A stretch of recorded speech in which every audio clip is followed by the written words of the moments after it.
Now even scientists admit you are a chosen human being, and you can destroy the order. Michio Kaku said this out loud, not in a fringe interview, not on a conspiracy theory podcast, on mainstream television, looking directly into the camera. He said that mathematics proves we are living in a simulation, not it could be, not probably, proved. Elon Musk has been saying this for years. The odds of us being in base reality? 1 in billions. He's not joking. He's not being provocative. He's saying what he believes based on numbers, based on orbits, based on logic. And you thought you were crazy because you felt something was wrong, because you felt reality didn't quite add up, because you noticed glitches in the matrix. Turns out scientists agree with you. They just use a different language. Welcome to the validation you've been waiting for, from PhDs and billion-dollar companies, from physicists who understand quantum mechanics, from engineers building the future. They're telling you, yes, this is a simulation. Yes, you're special for noticing it. Yes, there's more. Michio Kaku is a theoretical physicist. String theory, multiple dimensions, parallel universe. This man understands mathematics that most people cannot comprehend, and he has recorded many times that we are probably in a simulation. His argument isn't philosophical, it's mathematical. He points to the fine-tuning of physical constants, the precise values that allow life to exist. Change the gravitational constant by 1 part in 10 to the power of 60, and atoms can't form. Change the strong nuclear force by 2% and stars can't create carbon. The universe is tuned like a machine, like someone set the parameters. That's not faith, that's physics. The math says this level of precision is statistically impossible through random chance. Something or someone designed these values, chose these settings, created these conditions. And if someone designed it, then it's a creation, a simulation, a program, with programmers, with purpose, with intention. But here's where it gets personal. If we're in a simulation, not everyone has the same role. Some are background characters. NPCs running simple scripts, going through motions, following programming, never questioning, never deviating, never waking up. And some are players, aware, conscious, capable of seeing the code, of recognizing the patterns, of glitching the system, of breaking the script. Kaku doesn't say it exactly like that, but that's what the mathematics imply. Not everyone is equally conscious. Not everyone has the same level of awareness. Some are more real than others. You're reading this, you're questioning, you're seeking. That already puts you in a different category than the majority. The majority who never question anything, who accept reality at face value, who live entire lives on autopilot. Now let's add Elon Musk to this equation, because his perspective is different but equally important. Elon approaches it from technology, from the trajectory of human development. He says, look at video games 40 years ago. Pong, simple pixels. Basic physics. Now look at video games today. Photorealistic, complex physics engines, AI that responds intelligently, VR that feels almost real. That evolution happened in 40 years, just 40. Now project forward 1,000 years, 10,000, a million. What does gaming technology look like when you're millions of years more advanced? It looks indistinguishable from reality. It is reality, at least to the characters inside it. They can't tell the difference. They experience it as absolutely real.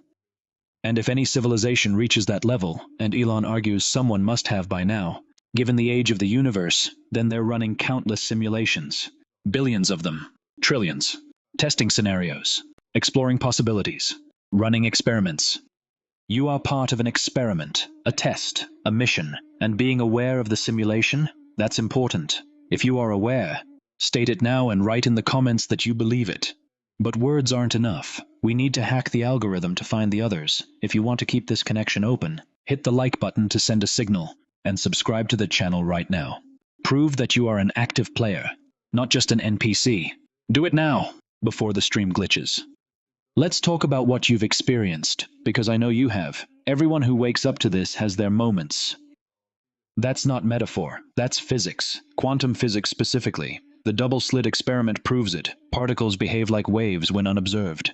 Like particles when observed. The act of measurement changes reality. Why would base reality work that way? It wouldn't, but a simulation would. A simulation conserves processing power by rendering things only when observed. Like video games that only load what's in your field of view. Like programs that only execute when called. The universe is optimized, like code, like a program, like something designed to run efficiently. And you've noticed, That's what makes you different. NPCs don't notice glitches. They experience them, but immediately forget, rationalize, move on.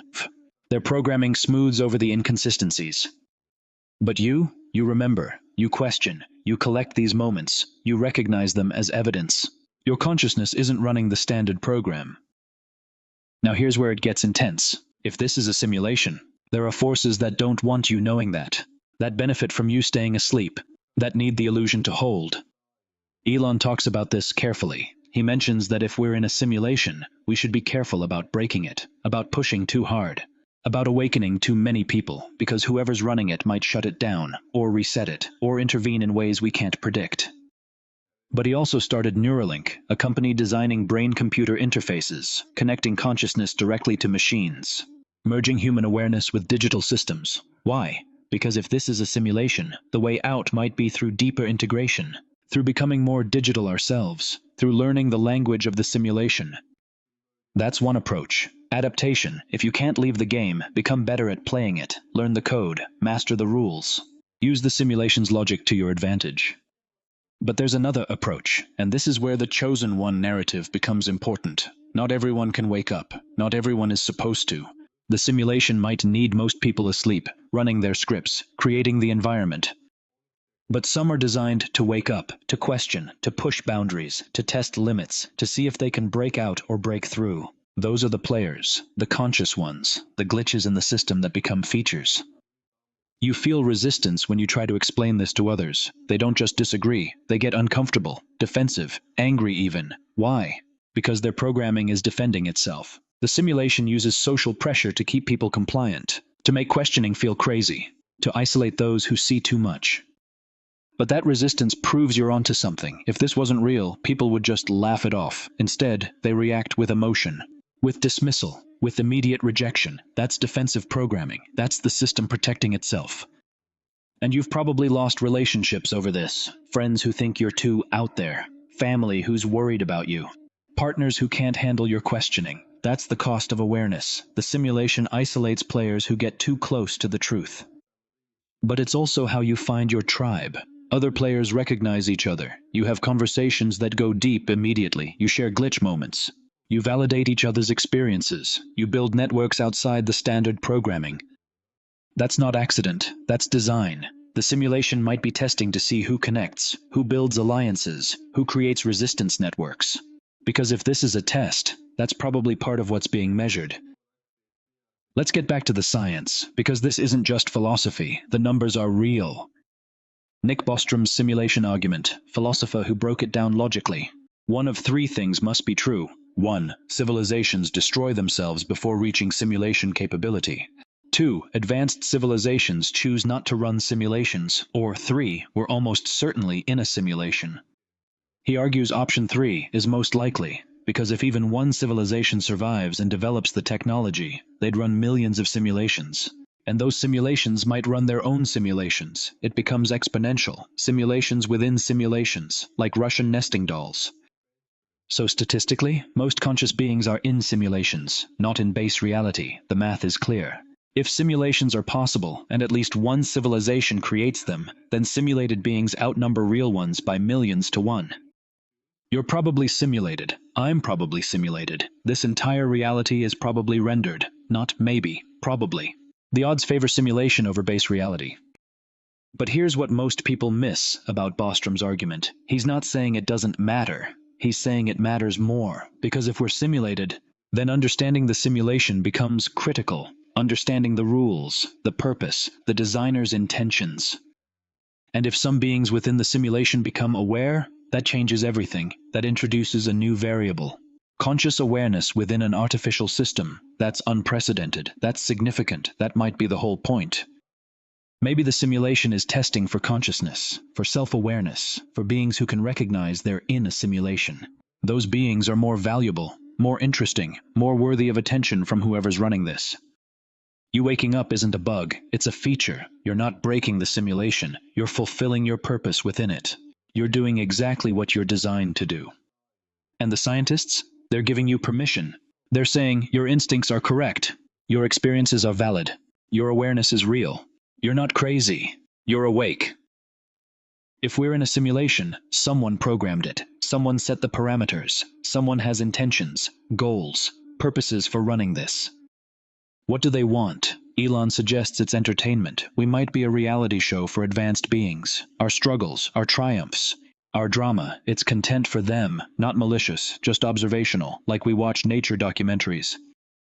But that feels incomplete. Why make it so complex? Why give some characters consciousness? Why allow awareness of the simulation? If it's just entertainment, keep everyone asleep. Keep it simple. Keep it scripted. The fact that you can wake up suggests something more, some deeper purpose, some test or experiment that requires conscious participants.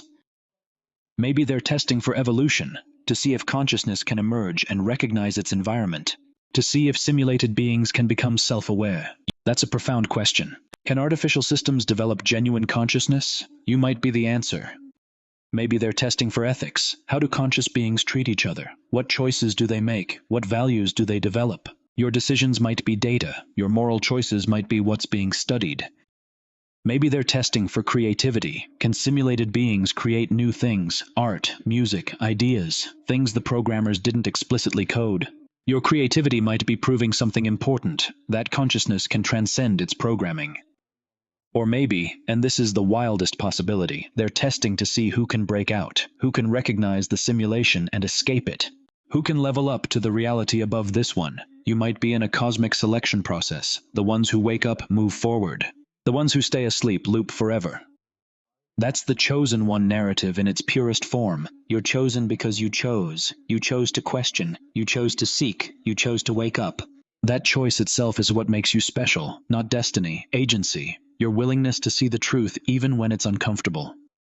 The scientists are telling you, this willingness matters. Your awareness counts. Your consciousness is significant. You're not a passive observer in someone else's game. You're an active player whose choices create outcomes. Act 6. The technology confirms it. Look at what's happening in real technology right now, because it's not just theory anymore. We're building simulations ourselves, and they're getting rapidly more sophisticated. AI language models, like the one processing these words, they generate responses that seem conscious, seem aware, seem intelligent. Are they? Or are they simulating consciousness so well that we can't tell the difference? That question applies to us too. Are we genuinely conscious, or are we simulating consciousness so well that we believe our own program? The scientists don't know. They're split on whether consciousness is fundamental or emergent, whether it's real or illusion. But here's what they agree on. Consciousness affects reality. The observer effect proves it. Quantum mechanics requires it. The act of measurement changes the outcome. Consciousness isn't just passive observation, it's active creation. You're not just in the simulation, you're shaping it. Your awareness, your attention, your focus, these things affect what manifests. The simulation responds to consciousness. It renders what you observe. It creates what you expect. That's why your beliefs matter, why your mindset creates your reality, not metaphorically, literally. The simulation is responsive. It takes your consciousness as input and generates reality as output. The programmers didn't just create a world, they created a responsive system, one that interacts with consciousness, one that changes based on awareness. You're not watching a movie, you're playing an interactive game where your consciousness is the controller.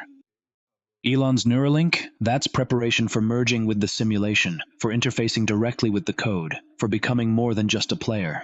Becoming a co-creator, someone who can edit reality at the source level. That's the next evolution, not just recognizing you're in a simulation, learning to program it yourself, learning the language, mastering the interface, becoming conscious enough to manipulate the code. And some people are already doing this, not through technology, through consciousness alone. They're bending reality through intention, manifesting outcomes through focus, changing timelines through choice. The simulation responds to consciousness that's strong enough, aware enough, focused enough. You think that's mystical? It's technical. It's using the simulation's responsiveness to consciousness. It's exploiting the fact that awareness shapes reality. It's hacking the code through the interface of your own mind. The scientists are studying this. Quantum physics describes it. Technology is trying to replicate it. And you're experiencing it personally every time synchronicity happens, every time intention manifests, every time reality shifts in response to your consciousness. So why are scientists telling you this now? Why is Michio Kaku going on television? Why is Elon tweeting about simulation theory? Why is this information becoming mainstream? Because it's time. Because enough people are ready. Because the simulation is entering a new phase where mass awareness is part of the program. This isn't accidental disclosure. This is planned revelation. The programmers want some percentage of players to wake up. They want to see what happens when simulation awareness reaches critical mass. When enough people understand they're in a game. When collective consciousness recognizes the code. That's the experiment escalating. That's the test entering a new level. That's your mission activating whether you feel ready or not. You're being told, yes, this is a simulation. Yes, you're meant to know that. Yes, your awareness is intentional. Now what will you do with that knowledge? Will you go back to sleep? Pretend you didn't hear? Return to comfortable ignorance? Some will. That's fine. Not everyone is meant for this level of play. Or will you lean in, learn the rules, master the game, use your awareness to create better outcomes, use your consciousness to shape reality, use your understanding to help other players wake up? That's the choice. That's the test. That's what separates NPCs from players. NPCs can't handle the truth. Players use it. Players leverage it. Players thrive on it. You're reading this. You've made it this far. That already indicates something about your level, about your readiness, about your capacity to hold this information without breaking. The scientists are saying, you're the chosen one, not because you're special in a destiny sense, because you chose to see the truth. Because you're capable of holding simulation awareness without losing function, because your consciousness can handle the weight of this knowledge. Most can't. Most would spiral. Most would dysfunction. Most would lose their ability to engage with the simulation productively. That's why the information has been hidden, protected, kept from the masses. But you can know the truth and still play the game. You can see the code and still engage with reality. You can understand you're in a simulation and still create, still love, still build, still matter.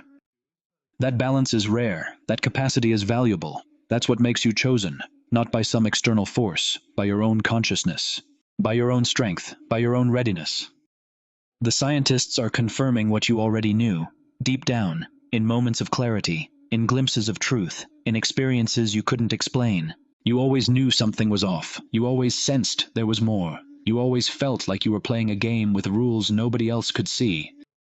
You were right. The physicists confirm it. The mathematicians prove it. The technologists build it. You're in a simulation, and you're aware of it. And that awareness is your superpower. Now use it. Master the game. Learn the rules. Shape your reality. Create outcomes. Manifest intention. Connect with other players. Build networks. Share truth. Wake others up who are ready. Not everyone, not forcefully, but those who are curious, those who are questioning, those who are ready. Show them what the scientists are saying. Share what the mathematicians are proving. Demonstrate what consciousness can create. You're not crazy. You're awake. The simulation is real. Your awareness matters. Your consciousness counts. Your choices create reality. The scientists said it. The evidence proves it. The mathematics confirm it. You're in a simulation, and you're one of the players who figured it out. Now play at the highest level. That's what you're here for. That's why you can't unsee this. That's why you keep seeking more. Your consciousness is designed for this level of awareness. Your role requires this level of understanding. Welcome to the real game, the one most people never discover, the one that's been running underneath consensus reality this whole time, the one where consciousness is currency, and awareness is power, and truth is leverage. You're ready. You've always been ready. The scientists just gave you permission to know it, to trust it, to use it. The simulation is real. You're awake in it. Now create what you came here to create. That's the mission. That's the purpose. That's why you can't go back to sleep. The chosen one isn't waiting to be chosen. The chosen one chooses. And you just chose. By reading this far. By holding this truth. By not looking away. Welcome to Level 2. The real work begins now.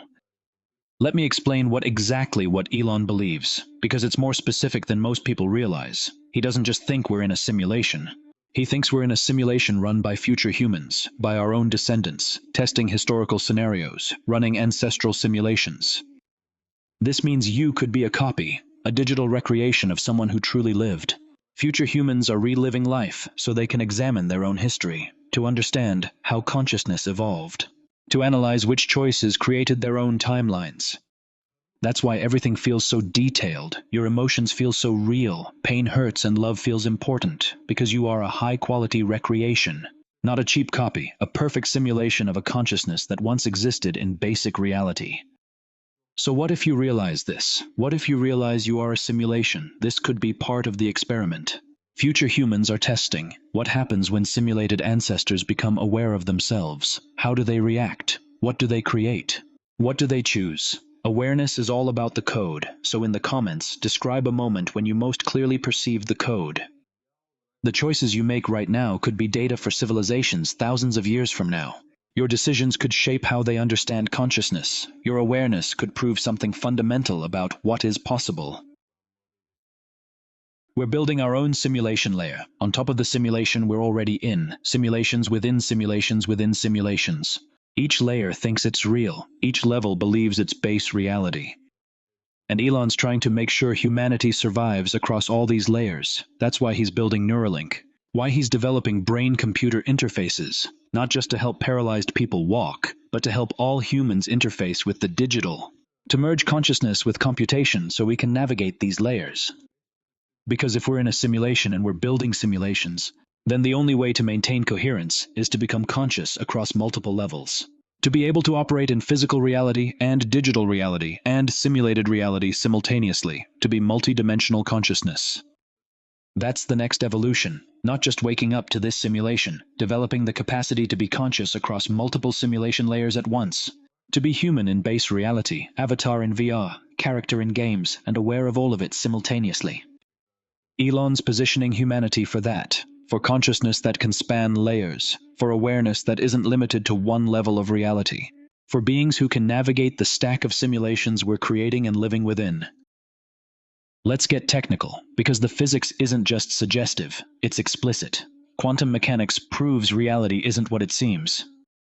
The double-slit experiment. You shoot single particles at a barrier with two slits. If you don't observe which slit the particle goes through, you get an interference pattern. The particle goes through both slits, like a wave. But the moment you measure which slit it goes through, the interference disappears. The particle chooses one slit, like a particle. The act of observation changes reality, not hypothetically, measurably, repeatedly, consistently. Reality behaves differently when it's being watched. Why would base reality do that? It wouldn't, but a simulation would, a simulation that only fully renders what's being observed. That saves processing power by keeping unobserved areas in superposition. That only commits to specific outcomes when consciousness pays attention. That's not philosophy, that's measurement, that's repeatable experiment, that's reality behaving like computer code. Quantum entanglement. Two particles become connected. Change one, the other changes instantly, regardless of distance, faster than light. Einstein called it spooky action at a distance. He didn't like it. It violated his understanding of reality. But it's real, it's measured, it's proven, and it makes perfect sense if reality is simulated, because in a simulation, distance is an illusion. Two entangled particles aren't actually separated. They're the same variable in the code with two render points. Change the variable. Both renders update instantly because there's no actual distance to cross, just code executing. Base reality shouldn't work that way. Simulated reality should, and guess which one our reality matches? Quantum tunneling. Particles passing through barriers they don't have enough energy to cross. Impossible in classical physics. Common in quantum mechanics. Why? Because at quantum scales, reality is probabilistic. Particles exist in multiple states until observed. That's not how matter should work. That's how data works. That's how information works. That's how code works. Reality at its foundation isn't material. It's informational. It's digital. It's computational. Every physicist studying quantum mechanics is staring at evidence of simulation. Most don't use that language. They use terms like field theory and wave function collapse and quantum decoherence. But they're describing the same thing. Reality behaves like rendered information, responding to observation. And the deeper they look, the weirder it gets. Particles that exist in superposition, multiple states at once, until measurement forces a choice. That's not material physics. That's code waiting to execute. That's variables not yet assigned values. That's a simulation being lazy about rendering until consciousness demands it. The Heisenberg uncertainty principle. You cannot simultaneously know both a particle's position and momentum with perfect accuracy. The more precisely you measure one, the less precisely you can know the other. Why would reality have that limitation? Base reality shouldn't care about measurement, but simulated reality would, because in code, certain values are linked, determining one affects the other. It's not a mystery, it's how variables work in computational systems. Physicists have been staring at simulation evidence for 100 years. Most refuse to call it that. They invent elaborate mathematical frameworks to explain why reality acts like a simulation without admitting it is one. But some are starting to say it, like Michio Kaku, like other physicists who followed the math to its logical conclusion. Reality at its foundation is information, information that responds to consciousness. That's not subtle, that's explicit. Nelson Mandela, dying in prison in the 1980s, except he didn't. He died in 2013 as president. But thousands of people remember news coverage of his death decades earlier. They remember the funeral, the speeches, the global mourning. The Berenstain Bears. Thousands remember it as Berenstein, with an E-I-N. They learned to spell from those books. They remember the letters clearly. But every book ever published says Berenstain, with an A-I-N, always has. Luke, I am your father. Except Darth Vader never said that. He said, no, I am your father. But millions quote it wrong, consistently. The same exact wrong quote. Why? The Monopoly Man's monocle. You can picture it. He's got a top hat, a cane, and a monocle over one eye. Except he doesn't. He's never had a monocle. Not in any version, not ever, but millions remember it clearly. Standard explanation? False memory, mass memory confabulation, collective misremembering based on similar imagery. But that explanation doesn't hold up under scrutiny. These aren't vague memories. These are specific details. These are things people learned as children. These are spelling lessons and movie quotes and brand logos they saw thousands of times.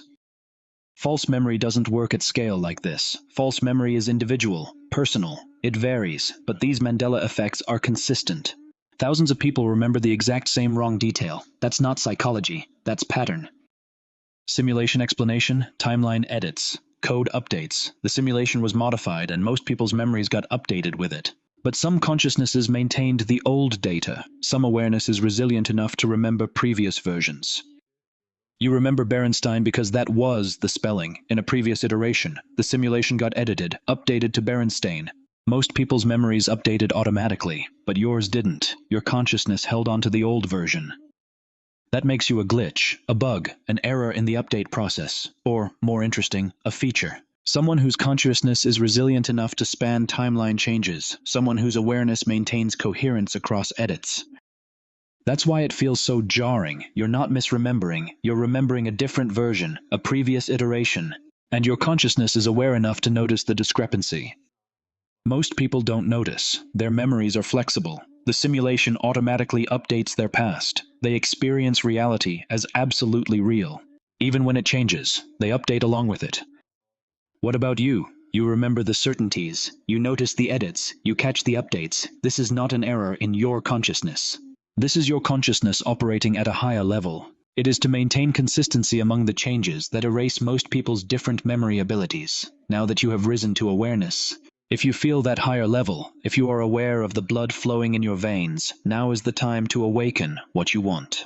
Share the video and the other ha that appear on the screen.